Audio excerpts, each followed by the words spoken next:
Hello YouTube viewers, welcome to my channel Science to Technology. In today's show, Computer Wednesday, we're going to talk about JioPC. So let's dive deep into it. So the idea with this puppy is very simple. It's basically rent a virtual PC on quote-unquote cloud, and all you would need is an input and output device, and you will not need central processing unit. Basically, you will not need that CPU box. So if you have a TV, which most likely if you have a set-top box and Jio fiber connection, you have it. So that is gonna be your output, and you're gonna have your keyboard mouse as an input. So that's the whole point. And the client point would be your set-top box. Set-top box already has the wiring and all that stuff built in for that. So that's there, and set-top box will do the handshake and pairing and everything needed with the Jio Cloud service, and you pay a monthly fee to access your computer. Now, I generally hate Indian government for this because they somehow still allow people to say price plus GST. It's like, dude, GST is not optional. Give the full goddamn price. So it's 600 rupees without GST. It's almost 700 plus with the GST. So yeah, that's why I hate these numbers. It's like number plus GST. It's like, no, tell the full number. So that's the idea behind it. You pay a monthly fee and you get a virtual system, and you no longer have to buy basically a CPU itself. You can just use your monitor or your TV and keyboard mouse and just have fun with it. So the primary reason why this made me so angry is simply because the advertisement is pure false, like not even a little bit false. It's like pure false. It's fundamentally, it's a web browser, not an AI machine. Like for example, if somebody says next gen AI ready, you will assume this puppy can run large language model, right? That's the whole point. AI ready. It's like, yeah, I can do AI. Heck, your smartphone, modern smartphone that has been made in like, last 2-3 years generally has an NPU, dedicated unit that can run some basically AI functions on die itself. It does not require to go to basically cloud for compute. So this virtual machine, yeah, it's not that. So price is not 600, it's 700 plus, and the 8 GB RAM. Yeah, you're not loading anything in 8 GB RAM, and that's total, and there is no GPU. And there is no NPU also, meaning realistically speaking, if you have any new smartphone released in like 2022 or later, yeah, you have more horsepower in your Black Puppy than you have in your this virtual next gen AI ready computer. That's like fundamentally lives. And AI ready, according to them, is like, oh, they either they had paid for like a paid version of ChatGPT or things of that nature. And again, that's like prompting, not running AI itself. I know they assume Indians are dumb, but like, come on, stop pissing on our face. It's like, oh, in the future with AI ready computer. It's like, no, I'm just prompting, and I can do that prompting with this also. Heck, I can do voice prompting with this. So fundamentally, oh yeah, I don't think you can do voice because you have to buy a webcam with that. Which smartphone already has a webcam and microphone. So fundamentally, this is just like sad. And they give you 100 GB of space. I mean, like seriously, my ancient DSLR 800D, which I no longer even know when it was last manufactured, that puppy has a card of 256 gigabyte. My audio recorder has card of 128 gigabyte. How the heck 100 GB is useful nowadays? Heck, I have a Blu-ray that is 100 gigs. So like this is like, what the hell? And CPU is ancient. I'll talk more about it. So it's fundamentally, it's not cool, not hype. And they're saying it's going to replace 50,000 rupees system, or let's just say $500 system kind of thing. Yeah, no, not even close. Like flat out, not even close. Like just no. So advertisement wise, it's just like, no, like, So let's understand the backend, because when you're talking about virtual, it simply means hardware of someone else. So backend is basically subject to change without notice. So everything you are hearing in this video can change, and most likely to change over a few years, or maybe even tomorrow. If this was like, let's say early batch, it could change. But as of now, I have linked this video down below, and this is a screenshot from that video itself. And the data point basically based on their Linux kernel system, it's coming from Microsoft Azure. So Jio has directly paid up basically Microsoft Azure data center. And the operating system you're going to get is Ubuntu 22.04. And again, that makes sense given 8 GB of RAM is not enough for Windows. And Cinnamon version 5.2 or whatever have you. So how the heck these sort of things work? Well, generally you have a bare metal, which would be bought by Microsoft. So they will physically buy the hardware. On that, they will install a layer. That layer would be hypervisor. In that layer, they're going to give you a small port, and that port will have the operating system. That operating system would be exposed to the client. So I'm not even sure that you can basically change the operating system, because I do not think they will give you access to the boot layer. So, but again, people who are expert in hypervisor, they can define whether there is a virtual boot layer where you can swap these sort of things. And again, there is also part of like, what would Jio allow? Because again, they can allow a lot of things, but would they allow a lot of things? It's up to them. So that's the hardware layer of it. And the CPU, again, this could change, because again, that's the whole point of virtualization. If done correctly, you can just like Control C, Control V to next data center. So it's Xenon 8370C. And if you don't know this, well, don't worry about it, because it's ancient. This was released before ChatGPT. It's genuinely older than ChatGPT. So it's April 2021. That's when that puppy was released. And in terms of their claim, they are saying 4 cores. I do not know whether they are talking about 4 physical cores or 2 virtual cores plus 2 physical cores. So it's 2 cores multiplied by 2 threads gives you 4. It may be that. I doubt it they are actually giving you 4 physical cores of the processor. Well, the processor has enough of it, but I don't think why would they slice it.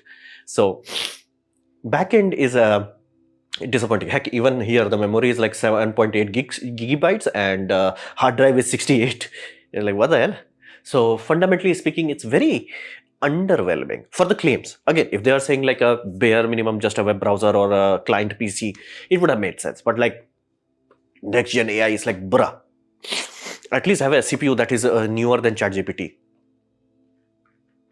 Now, what about capability? What can you actually do into it? Now, it's a very lightweight and limited computer, meaning if you buy a high-end Raspberry Pi, it will have more power. If you buy an old computer, it will have more power. If you buy a low-power computer today, that is modern time, it will have more power. So fundamentally, keep that in your mind. It's like there are certain companies that gives you access to very high-end system. And if you want to do like a lot of rendering and crunching and all that jazz, you can utilize those sort of service. This is not that. It's a very limited, very lightweight. So installing Windows, I genuinely do not think it would be viable, simply because 8 gigs is way too tight, way too tight. So that's there. So who is this suited for? Well, it's suited for those who are working on web browser. Basically, if you are happy with Chrome, Firefox or something similar, you're gonna be fine with this. And is it possible nowadays that you can run something like this? Well, yes. While some people are like heavy coders, like they are actually doing the crunching and like I'm doing making present. Basically, mostly all I do is render video, that is heavy crunching, do CAD work, that is heavy crunching, and something else. But some of my friends are like, who was always like, compiling kernels and all that jazz, they are heavy crunchers. So removing those people, like heavy crunchers, anyone who can easily work on like, let's say Google Sheet, Google Doc and things of that nature, they're gonna have fun with it.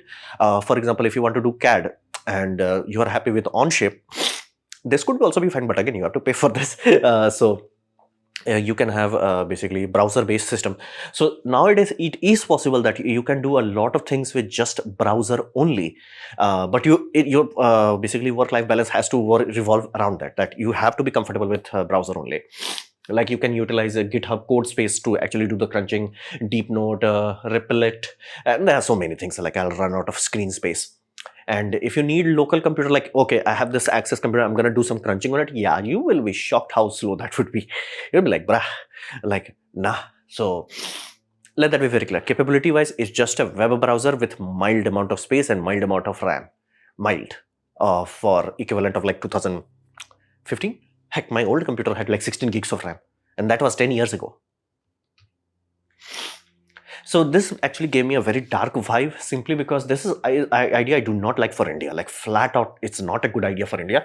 Simply because kids need to know. Now again, I was very lucky because when I was born, computers were just coming into the market. What does that mean? That simply means computer was horrendous at that point in time. You had to work with it. You had to finesse it. You had to deal with it in order to make it work. Like for example, people who grew up with Nintendo, like the old cassette style, you have... So we had idea of that, like, technology does not just always works. You have to do some effort into it. I cannot tell you how many times I had to do, like, pull out the RAM stick, put the RAM stick in, all these sort of things, like removing hard drives, doing things. All of these things is normal for anybody who's born in my era, so to say, like 30 years old, so to say. So we will be used to computers simply because it's something that we all do. Because computers were very finicky. But now a computer has reached a point where it's like, you don't have to tamper with it that much. Like, if it works, it works. And unless something bad happens, it's like, you good, you got this. So fundamentally, removing computers from children's hand nowadays, it's double bad, simply because they will not have an idea. It will be something offshore. Like, again, computer is still computers. You still have motherboard, you still have processor, you still have RAM. It's just somewhere else, and you no longer have exposure to that. So computer just looks like, ooh, the black layer that like you can't see through. Like, that's the whole point. Children needs to be exposed to that. Like, assembling PC should be like, children, okay, should be able to do that, because again, it's a good thing to do, and it's a very wise skill set, because again, AI is becoming more important, computer is becoming more important. Not having a fundamental understanding what computer really is, it's not a good idea, especially if it's exposed to children. Because children, it's just like, oh, it's something that happens. It's like taking control away. It's like, oh, they will destroy the data. Tada, that's how you learn how to do data backups. So fundamentally, I'm really not liking the idea of giving that to computer, because again, right now you have a lot of options. You have old computers that would be much better, low cost computer that will also be better, and in terms of learning tool, they will be exponentially better. And yes, you want your children to lose data to learn that, oh, 321 is a law if you want to make sure you have data.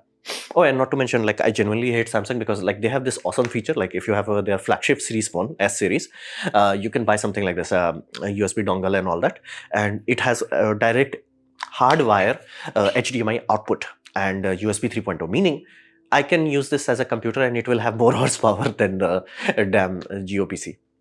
That's today. I've only seen one other company that is trying to do that. It's Motorola.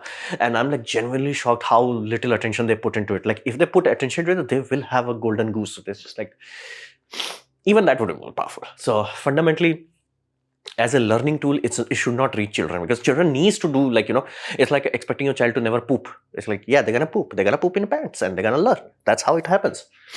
So you can't just put everything in cloud, because again, there's also a point of like, what if company goes bankrupt? It's like, oh, never will happen. It's like, bro, look into history. More bigger company have went bankrupt and all that jazz. Heck, older company have went into bankruptcy. So that's also a thing where it's like, yeah, if you remove everything that you can take care of to someone else's hand, everything is in someone else's hand. So that's not a acceptable option. So, and another aspect is, what if your payment fails? You had some issue, payment failure, all data kaput. Yeah, not a good idea. And not because the latency is very high. And if I understand this correctly, most likely, again, I could be wrong about this, but I think the Microsoft Azure server is not in India itself. It may be someplace cooler. So basically data has to go from your house to Mumbai C-Link system, and Mumbai C-Link, then it has to travel to that country where you have the actual hypercluster, do the crunching, then come back to you. So I'm pretty sure that's why the latency that people are seeing is ludicrously high. And again, that's physics level thing. You cannot bypass that. Another aspect of network failure, like this happens. You can have like a scenario where fiber optics was cut, earthquake can happen, power failure can happen, and just relying everything for someone else. Like, this idea is very horrifying to me, where it's like, oh, let somebody else take care of it. It's like, that's how you lose your freedom. Like, fundamentally, that's not just like hee hee ha ha. It's like, that's how you lose it. It's never, we're gonna come and we're gonna boom you. It's like, can you give this? I'll take away this headache. It's like, no, the headaches is the point of life. You have to handle those. That's how you become competent. If every headache is taken away from you, you will not be competent. You will be a potato. And I do not like the idea of children that is becoming potato. So I'm very like, Samsung, please put some effort into this. 99% is there. Some effort. So this was our presentation on JioPC. Hopefully you have liked it, learned from it. In that case, please click the like button, share it amongst your friends. That will help me a lot. If you didn't like it, didn't enjoy it, I urge you to press dislike, press it twice to show my disappointment. Please leave a comment, because I do try to reply to all of them. Subscribe, press the bell icon if you're free. And as always, thanks for watching.